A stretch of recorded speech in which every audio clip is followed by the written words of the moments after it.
प्यार न छूटे।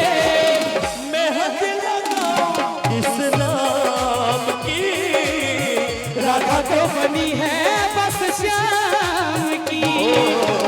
मेहंदी लगाओ इस नाम की, राधा तो बनी है बस श्याम की। और जहर जिंदगी में घोर पैसा बाह करवई। जहर जिंदगी में खोला भूतबा करबू, जहर जिंदगी में घोर पैसा बाह करवई। हमर मरले मुहवा देखबै जे बियाह करबू।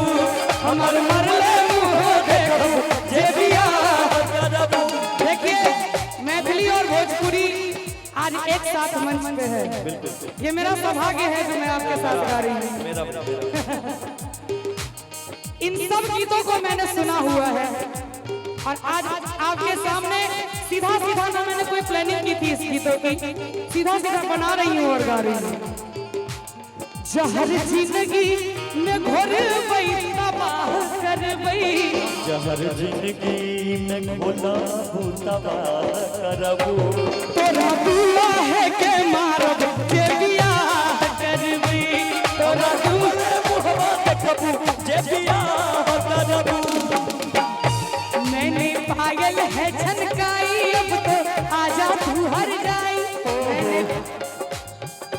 मैंने पायल है झनकाई अब तो आजा तू हर जाई।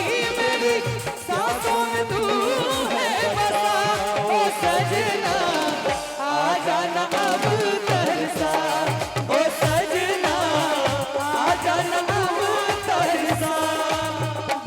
एक गीत और रह रहा है।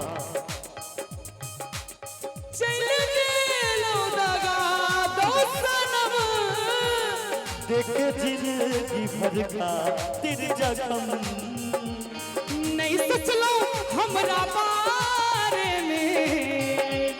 हमरा खातिर मैल ना रहे। ई प्यार एक दो दिन के खेल नहीं रहे। लगैया जे लगहियो ई भेल नहीं रहे। ई प्यार एक दो दिन के खेल नहीं रहे। लगैया जे लगहियो ई भेल नहीं रहे। शादी बाद हमारा सा मिलबै कि ने, पहले जे जान हमरा कहबै कि ने। शादी बाद तोहरा से मिलबै हम, पहले जैसे जान कह के जानबै हम। भैया एक गीत आपके लिए हम गाएंगे अभी, 2 लाइन मात्र। अरे हम कहे छी भैया हमर मिथिला महान। अच्छा, मिथिला की धरती पे आप आए हैं और नीतीश मिश्रा जी विधायक, पूर्व विधायक